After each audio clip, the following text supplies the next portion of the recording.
Hello again, everyone. I am Chris Shura. This is the Citizen Sports Weekly for Wednesday, August 12th, 2020. Robert Harding is with me, and also Anakin Ritzel in a galaxy far, far away. Now, Chris, you should know as a fellow Star Wars fan that Anakin does not step foot in the Millennium Falcon. No, I know that. I get that. And I think we all know I'm more of a Han Solo type figure anyway. Well, with my charm, yeah, with my stunning good looks, I'm basically a young Harrison Ford. With that beard, you look more like Chewbacca. So okay, This may be the best opening we've ever had. All right. Well, we're not here to talk about Star Wars. Much, Chris. Not saying much. Not saying much. All right. Anyways, it is an impressive background, and I got to give major props to Justin for that one. So, and I just have I'm back in the office, by the way. So we got some sports topics. We'll get right to it. College football. Yesterday, the Big 10 and the Pac-12 announced that they are not going to be playing football this coming fall. The other three major conferences, the SEC, the ACC, and the Big 12, are still planning on playing football this fall. And this is just incredible that here it is. We've been dealing with this pandemic now for 5 months, and college football still cannot get it together, cannot get their act together, and cannot act as one group and settle this whether they play or not. Personally, I would say I think it's foolish to try to play. College football is a sport that major Division I, or what we call the FBS, or Football Bowl subdivision, is made up of over 100 teams all over the country. I think it would be impossible to be able to play a college football season under these circumstances with a coronavirus. I understand in some places it's not as bad, but I think with the number of players, the contact, it is just ludicrous to try to play a college football season in the fall. Now, the spring, absolutely. I think by then, hopefully things will continue to improve, and hopefully we'll be able to play in the spring. But for the fall, I think that those three conferences, including the ACC, of which Syracuse is a member of, not a smart idea right now. But we'll see what happens. Things obviously can change very quickly in sports in regards to the coronavirus. So, Justin, since I'm looking at you and the Millennium Falcon here, I'll get your thoughts first on what's going on. There's a lot of different angles to this. I think you've seen over the last few days the commentary from not only players but coaches. Trevor Lawrence has been one of the more vocal college football players, kind of leading the "we want to play" movement. Justin Fields is another prominent college football player who's joined in. And, I think some of these players have adequate points, where a lot of them are saying we would be safer if we're on our college campuses and we're around our teams, and there's we're in places where protocols are in place to keep us healthy with the coronavirus, versus a lot of these kids who come from states down south where there's been spikes of COVID. I agree with him on that standpoint. But I think that standpoint's a little naive, because once those kids step onto campus, once they're around the football program, and someone gets sick or someone tests positive, which is going to happen, well, now who accepts responsibility for that? Well, now it's on the college. Now there's the liability of the college on the line.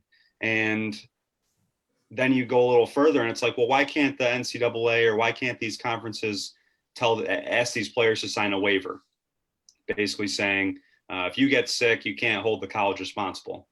Well, it's tough to argue that college football players are not employees when you ask them to sign waivers.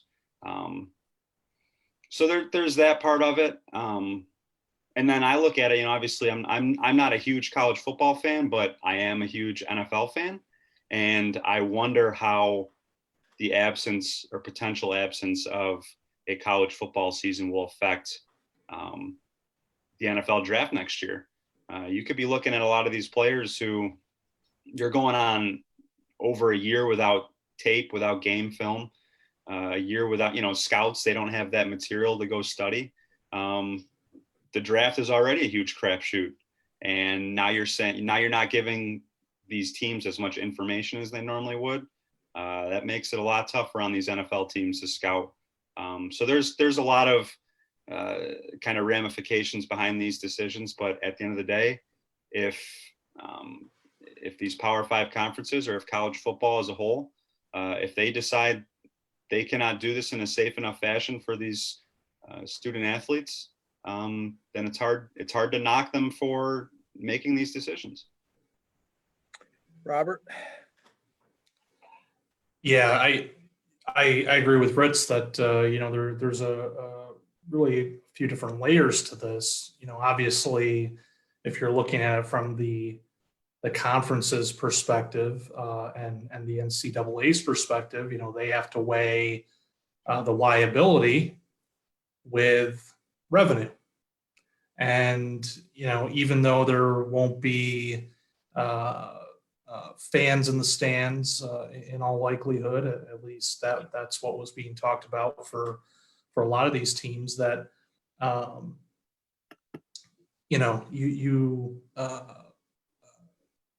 you'd have a situation where you're trying to rely on the TV money really, and let that get you some revenue.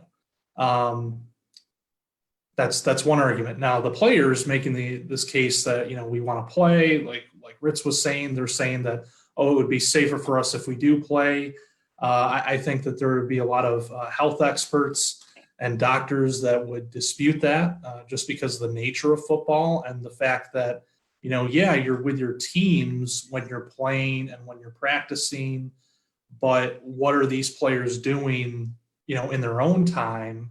And how would you track that? I mean, it's similar to the NFL. There's no talk of a bubble or anything like that.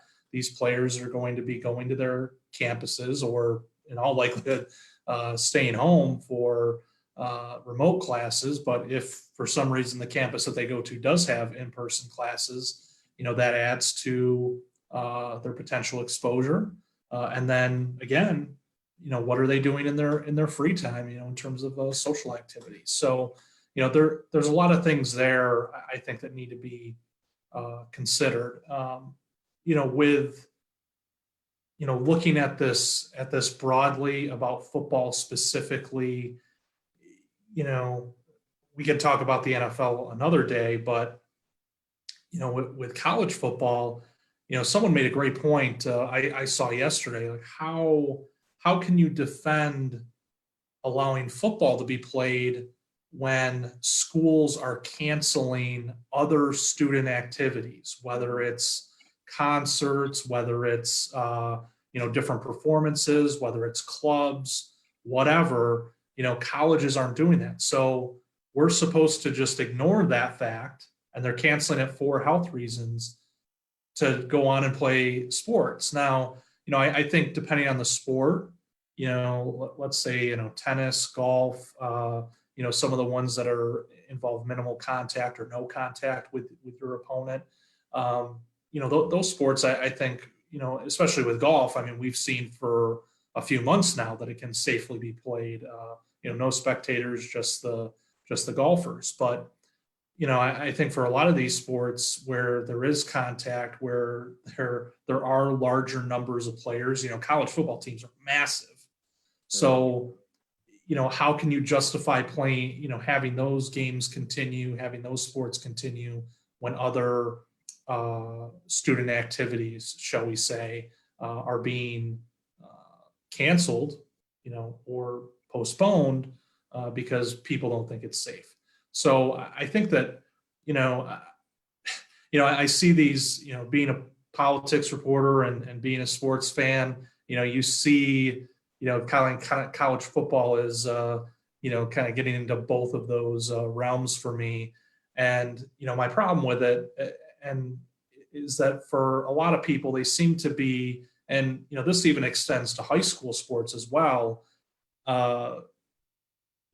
People seem to be forgetting that this isn't just some, some ordinary situation that we're in. We don't have pandemics like this every year. This has killed over 160,000 people in just 6 months or so. And, just the thought of going back to school, there's risk with that, as we've seen in Georgia, among other places. And then the thought of adding sports adds another layer to all this. So, I get for our part of the country, obviously Syracuse University is here. We got high schools. I get the argument that they say, oh, well, our case numbers are low. What's the big deal? Well, all it takes is one, and then you have a problem. And then you see what happens with, what happened with MLB, what's happened with the different school districts in the South, and so on. So I think, you need to take a cautious approach to this. They're making progress with a vaccine, and I think you have to let that process play itself out so that down the road we can do it in a much safer way once we have that vaccine in place. Well, I'll tell you this. I think it's the college presidents that are pushing towards not playing football in the fall. And it's the athletic directors and the coaches that do want to play it, especially athletic directors, because they know if there's no college football, which, as we all know, is a huge moneymaker, their athletic departments are absolutely screwed. I mean, that's basically, for lack of a better term, they're screwed. I mean, they're going to be cutting sports. They're going to be cutting scholarships. They're going to be cutting coaches. It's going to be a bloodbath. College football is the main driver behind revenue for college athletic departments. And it is going to be insane to see what happens if there isn't college football this fall. Like I said, it's going to be a battle between the presidents and the athletic directors / coaches. The presidents should win this battle because they're the ones with the ultimate power, but we'll see what happens. Again, I think this is something that we all know we can't predict what's going to happen. It is so fluid that day to day things change and can dramatically affect what a sport or a conference or whatever wants to do. So, all right, our next topic is the NHL, and the playoffs, or the Stanley Cup final, as Justin might want to call it, has started. Yesterday, we had a 5 overtime. What? 5 Stanley Cup. Stanley Cup finals not for another couple months there, Chris. Okay. Stanley Cup playoffs. Are we calling it the Stanley Cup playoffs right now? Yeah, the final is the championship. Come on. Yeah, okay. So yesterday we had a 5 overtime game between the Lightning and the Hurricanes, right?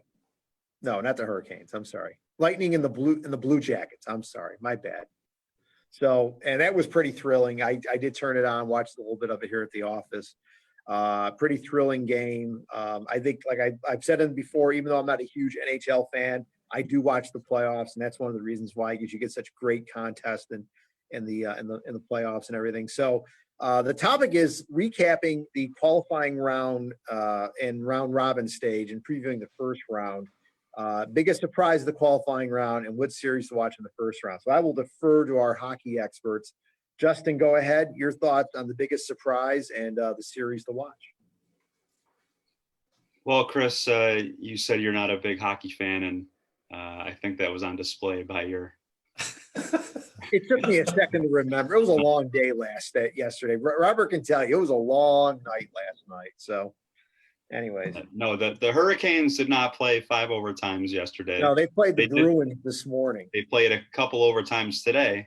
They were supposed to play last night, but Yes. with the bubble format, obviously this is kind of a weird thing that I'm sure the NHL anticipated could potentially be an issue, but you're only using 2 rinks, and these long overtime games are going to push some games back. So that, I thought that was hilarious. Like that would never happen under any other circumstances, that one game has to be postponed because of how long another game went.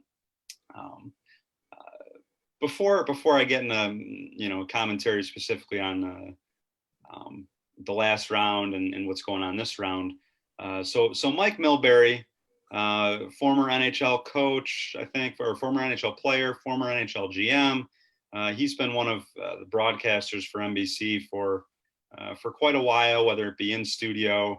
Now he's shifted into more of a commentary role at the games. So Mike Millberry is on the call for this 5 overtime game last night. And, he's an old school guy, rough and tumble. I think he once threw a shoe at a fan or a skate at a fan or something back when in his playing days. So it just tells you about his mentality. But after the game last night, he goes on Twitter and says, basically, enough with these overtime games. We need to do a 3-on-3 or shootouts in the playoffs, which is what the NHL does during the regular season. And for such an old crotchety guy like Mike Millberry to say something like that is stunning, because first off, games like that don't happen very often. And especially since the lockout, the 2005 lockout, where they kind of cracked down on penalties a little bit and open the game up a little bit, you really don't see these marathon games. They might, if it gets to 3 overtimes, it's like a miracle. 5 overtimes just doesn't happen. So Mike, let's not overreact to one game and change the fabric of hockey, of the hockey playoffs, because it was a little past your bedtime and you needed your warm milk before bed. Okay. Now, as far as what's going on so far on the ice, well, the big story from the qualifying round is the star players that are no longer playing. Connor McDavid, well, the Oilers are out. Austin Matthews, Maple Leafs are out. Sidney Crosby, the Penguins are out. Really, I think the Penguins getting ousted by the Canadians, who were the lowest seed in the qualifying round, is the biggest stunner. I'll be curious to see what's in the Penguins' future, because they got an old core there. Crosby's in his 30s. Malkin's in his 30s. We'll see what happens there. As far as this next round, I think the qualifying round showed that anything could happen, but now you're involving these teams like the Bruins, like the Flyers, like the Golden Knights. They've been rested. I'm sure they've been chomping at the bit to play some games, and I think they'll have a heavy advantage in these first round games. But I'm glad to be back in the actual Stanley Cup playoffs. Enough of this qualifying round nonsense. Go ahead, Robert.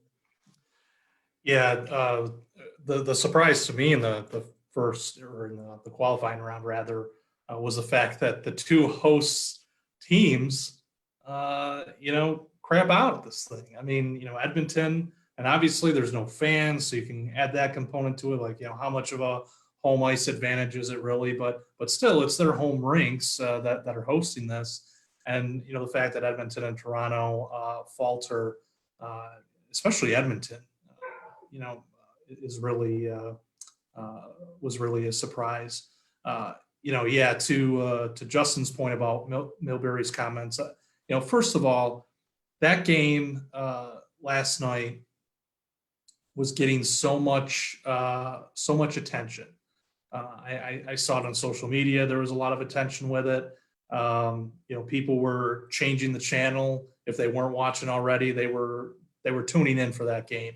So, I think this idea of, we need to go to 3-on-3, that it's such a terrible model in the regular season anyway. The NHL hasn't figured out what's the best way for, regular season overtime, but playoff overtime is fantastic because they just let them play.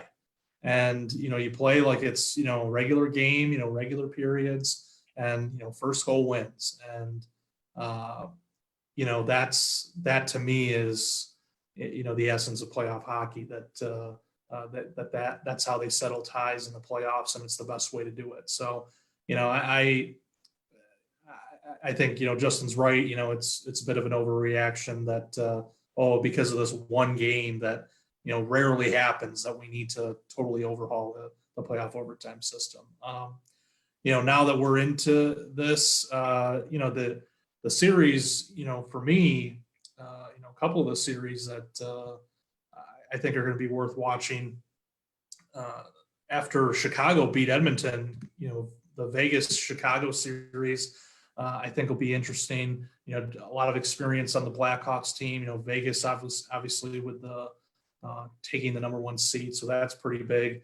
And then the one we've already talked about, the Lightning and the Blue Jackets. I think that that first game shows that this is going to be quite a clash potentially, and I think they're really setting the stage for something special here. So those are a couple of the series that I'm excited about. I think that there could be some good hockey in that mix, and like Justin said, it's great to just have we have the traditional format. Yeah, we got to it in obviously a bit of an extraordinary way, but now that it's a round of 16 again, it's going to be fun to watch. All right. Going on to our second to last topic. The PGA Championship was this last weekend, and it was a thrilling final round. At one point, I believe there were 7 golfers tied for the lead on the back 9. I wanted a seven-person playoff. I think that would have been really cool, but it didn't happen. But Colin Morikawa ended up winning his first major with an incredible birdie eagle on 15 and 16 there. Absolutely incredible. But Robert wants to talk about Brooks Koepka crapping on his competition ahead of the final round. Now, Brooks, look, he had won the last 2 PGA championships. I think you could say he earned the right to jibber jabber there. But of course, as we all know, that if you're gonna talk the talk, you got to walk the walk. And obviously, Brooks crapped out on the back 9. Actually, crapped out all 18 holes, not just the back 9. But he obviously did not have his A game with him. So, to me, look, you can talk all you want if you want. Golf isn't one of those sports you usually think of like trash talking.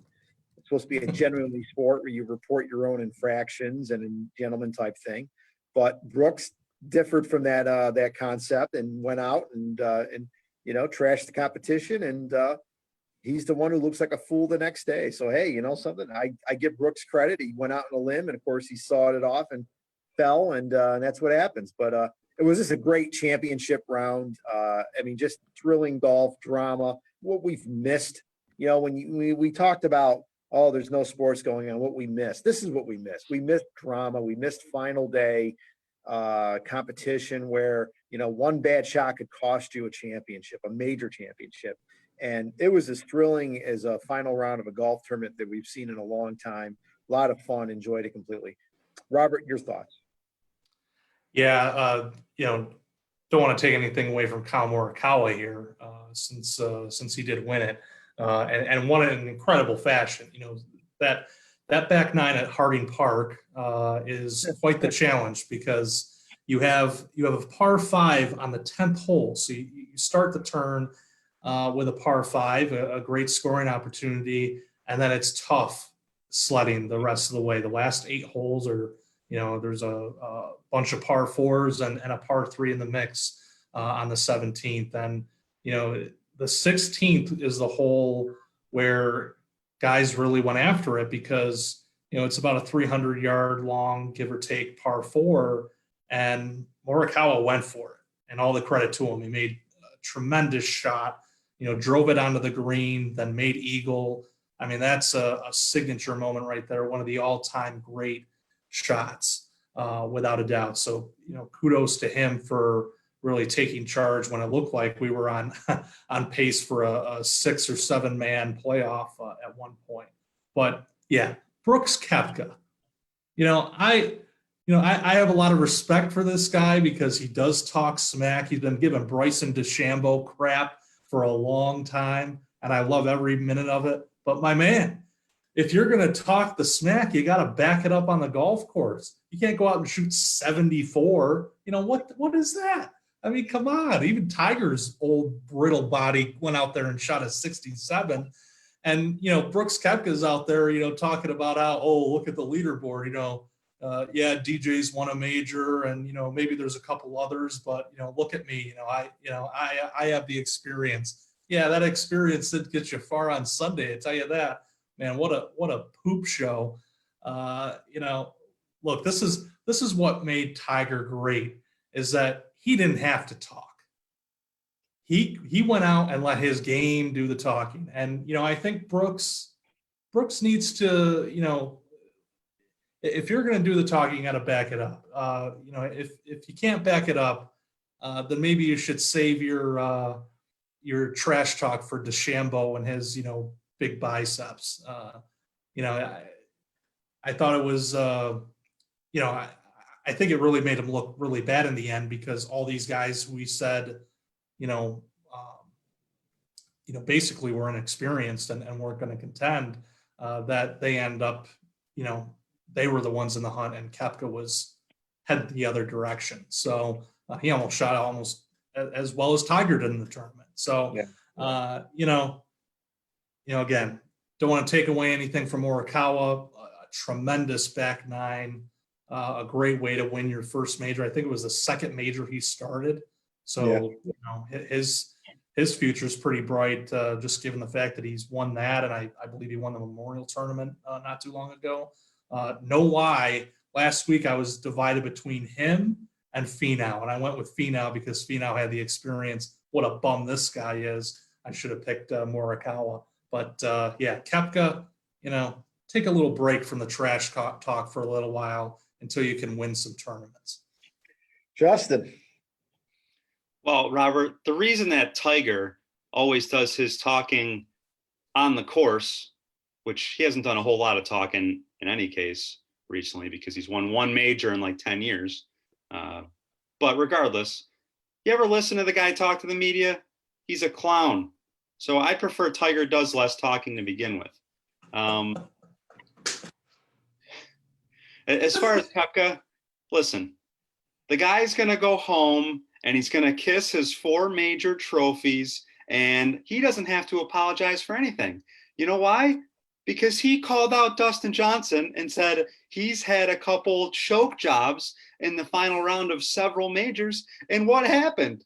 He choked. He was right. Oh, I don't know about that. How many times, listen, I like Dustin Johnson for the simple fact that he's associated with Wayne Gretzky. Okay, he's married to Gretzky's daughter, or I don't know if they're married or what the deal is. He's in the Gretzky family, so he will always have my respect for that. But you can't deny how many times this guy has went into Sunday at a major with a lead, and he didn't come out with the lead because he choked. So listen, Koepka's won 4 majors. If he wants to talk smack to all these other golfers, he can go right ahead, because the only ones that are more accomplished than him are Tiger and Phil. That's it. So, hey, if he wants to talk, by all means. And like I said, he was right anyway. Dustin Johnson, figure it out, dude. Okay, you're the ultimate bridesmaid of this class of golfers. Yeah, we'll see. Robert, just quickly, Chris, all I'll say is, with respect to Koepka, he's won 4 majors. I think Rory McIlroy has won 4 too, but as Koepka will acknowledge that, he doesn't play well in some of these other tournaments because he only gets up for majors. I give him credit for that. That's kind of an old school mentality.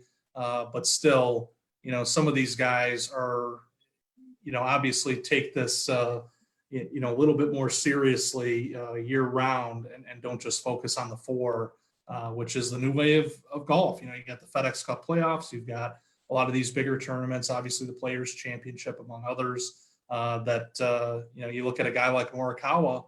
He won the Memorial not too long ago, and it set him up pretty well for the tournament at Harding Park. So, don't urinate on those other guys, Koepka. You're accomplished, but let's take it easy. You ain't wearing the red shirt on Sundays. Robert is like saying Harding Park because obviously he shares the name of the venue. All right, so Robert's Buffalo Bills made some news today. Robert, I'll let you get into it. What are the exact details of this new contract that we're seeing?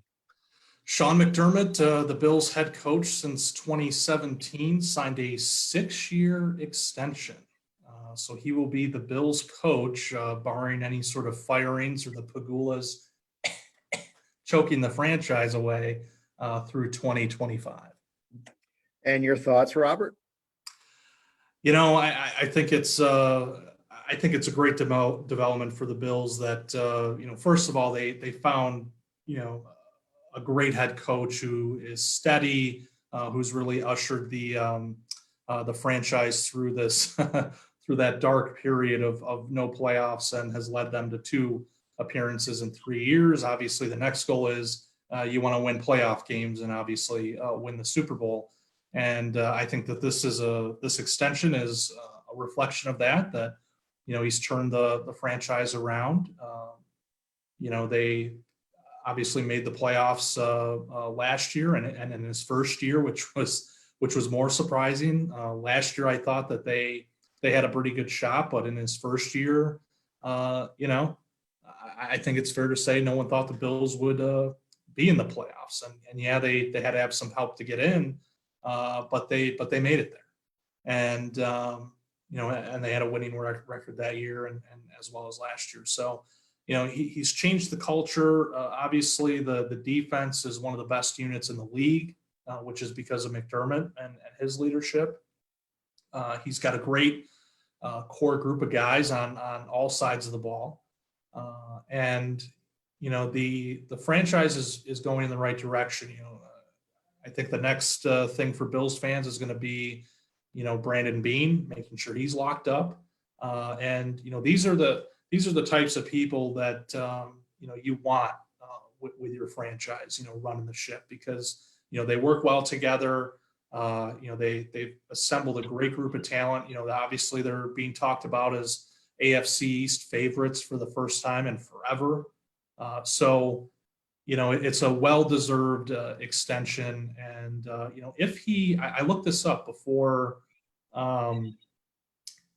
coming in, that if he works out if he lasts this whole time, through the 9 years, I think in the last 9 years before he arrived, the Bills had 6 different coaches, including interim coaches. So that just gives you an idea of, the kind of confidence that they have in him. And if he can live out, if he can make it through that contract extension, 9 years with the Bills, we haven't seen anything like that since Marv Levy. So, having his leadership there has certainly been key for the Bills and important for their future success. Robert, when McDermott signed his original contract, how many years was it? A 4-year deal? So this would be the last year of the original deal. So he was going into his last year, right? You mean going in this year? Yeah, like this year. This is his 4th season. Was it a 4-year contract? In other words, he was a lame duck, basically. Okay. Yeah, I think that's, when he first signed, I think it was a 4-year deal, which has been kind of 3 or 4 year deals have been kind of the tradition with the Bills. Yeah. Usually it's, and so, I think going into this year was going to be the last year of that contract. Right. Well, look, I give the Bills credit. I mean, first of all, you definitely don't want a coach being a lame duck. You want to re-sign him, no doubt about it. And he's done a very good job. I'll tip my cap to him. He's made the playoffs 2 out of his first 3 years. I'll give you that. But I don't agree with 6 years, though. I think that is a long time to be tied to one person. I would have said maybe you give him another 3 years or maybe 4. 6 years, if this guy doesn't work out, you're going to be eating a lot of money to get rid of him, okay? Now, obviously, right now he's done very well. But let's put it this way, and you can say I can be cruel a little bit here, but the Bills got to the playoffs, had a nice little lead on the Texans, and then okay, so this guy hasn't even won a playoff game, and he's getting a 6-year extension. Again, not saying that he doesn't deserve an extension. He deserves one, but 6 years. I would say let's win a playoff game first and then see what happens. But they needed to re-sign him. I don't begrudge him that, but 6 years is a long time. I mean, I think of that John Gruden contract with the Raiders for 10 years. That's crazy, because if it doesn't work out, you're on the hook for a ton of money. So I get it. No, let me finish. I get it. McDermott's done a good job. He deserves an extension. Absolutely deserves more, whatever you want to call it, more money and extension. But 6 years, I would have gone no more than 4 years tops, and then see what happened. That's what I would have done. But hey, what do I know, right, Robert? Go ahead. Yeah, you don't know much. Two counterpoints to that. typical Dolphins fan pointing out the that's got nothing to playoff do with it. loss That's got last nothing to do year. with it. You know, Nothing. you're kind, you know, with this Dolphins BS. You know, where were you in January last year? That's right. Your bum team was on the golf course. Get off my back. I gave McDermott credit. I gave him props. Come on, man. Let's not Here's what I'll say about the Gruden comparison. I think that's a bad comparison for two reasons. One, they're giving McDermott this extension based on his performance. The 10-year deal that the Raiders gave Gruden, they gave Gruden that after he had been in the booth for several years, and he'd been out of coaching for several years. So, you know, I think that's just a bad thing. Plus, it's the Raiders. I mean, they're crazy. Right. We know that. I mean, they just have a history of bad contracts. But look, you know, to give a guy who came in with a 4-year contract another 4-year contract doesn't make a whole lot of sense. You know, you want to show this guy that, yeah, we recognize what you've done for our franchise. And look, you know, you're investing in him to continue this, to continue building the team and to make it where you want to be. And, you know, yeah, I get it. They lost the playoff game last year, you know, one of 12 teams to make the playoffs, but sure, all those other bum teams can talk all they want about the Bills. We were at least in the playoffs. You know, with respect to the contract, you know, you're investing in him to continue this success into the future, and that's why you add on a couple more years to the extension. All right, Justin, your turn being the neutral observer here. A voice of reason. Yeah. Well, as a fan of a team that's actually won a playoff game within the last 2 decades, yeah, I think I know what successful football looks like, and I like what the Bills are doing with McDermott. You know, I don't think this is an overpay by any means. I think that this is the price of doing business in the NFL these days. You look at coaches that are not fighting for extensions, but are first-time head coaches, like I think of Matt LaFleur last year with Green Bay. He got a 5-year contract right off the bat. No head coaching experience with him, no proven track record of success. He'd only called plays on offense 1 year, and he got a 5-year deal. He wasn't as accomplished as Sean McDermott is now. I look at Matt Rule, who's the Panthers' new head coach. That guy has 1 season of even assistant coaching at the NFL level under his belt, and it was 8 years ago with the Giants. He made his bones at the college level, but he still got a 7-year contract from the Panthers. We'll see how that works out, but I don't mind the years at all. I will say, as far as Sean McDermott specifically, you know, good for him, because we're talking about a guy who 10 years ago, when he was a coordinator with the Eagles, I think he was one of these promising up and coming coordinators. He goes to Carolina. He has some up and down years, some years where they were a top 5 defense, other years where they were one of the worst defenses. In fact, the year before the Bills hired him, I think they ranked in the 20s in both yards and points against. And the Bills hire him, and it just shows that being a head coach is such a different job than what a coordinator brings to the table, that it's so much about what McDermott has preached. Obviously, you have to know the game, but you have to be able to build relationships with your players. You have to build a good culture. And what he's done with the Bills, obviously, it hasn't been a solo job. He's had help from the front office. And the Pagulas staying out of the way has certainly helped. But still there, Chris? Yeah, it kicked me out for a second. Now I'm back in. So, all right, for your bad takes, but I'm just kidding. Okay. But listen, the Bills are going in a great direction. McDermott is definitely deserved of this extension. Yep. And now it's taking that next step. Like you guys have said, they got to win that playoff game. So yeah. No, I don't begrudge the guy a contract extension. He deserves an extension. He's done a great job. But I would just say 6 years is a long time to be tied to a person like who's, like I said, still almost, I wouldn't say completely unproven, but still, win a playoff game first. But anyway. If Brian Flores did more than win 1 week 17 game and, over the next few years led the Dolphins to a couple playoff appearances, what should his contract extension be? Well, first of all, he's got a 5-year deal. Okay. They gave him 5 years right off the bat. Okay. Because they gave him the 5 years because they knew that he was going into a pretty bad situation with the team rebuilding. So they gave him an extra year because it usually would have been 4 years. Look, if Brian Flores gets the Dolphins to the playoffs this year, which I think is impossible, but if it did happen, okay, and he won a playoff game, I would still not give him an extension after this one season. To me, explain to me why. I've seen 1-year wonders. I want to see consistent achievement before I would say you deserve a lengthy extension. Okay. Brian Flores, if he makes the playoffs this year and they want to extend his contract by 2 or 3 years, great. But 6 years, I'm sorry, that's way too long for someone who hasn't accomplished anything yet. But that's just me. How is 6 years for a coach who's been to the playoffs 2 out of the last 3 years too much, but 5 years for a coach who he wasn't even by title a defensive coordinator. He learned under Bill Belichick. 5 years for him is okay, but that God forbid, that 6 years just a line that they gave him 5 years. They gave him 5 years because they know that they were tearing down the roster and rebuilding. So they gave him the extra year of job security for that. Not my decision. That's what the team did. That's what I'm telling you why they did it. So, all right, I got to run, guys. So we're going to wrap it up here.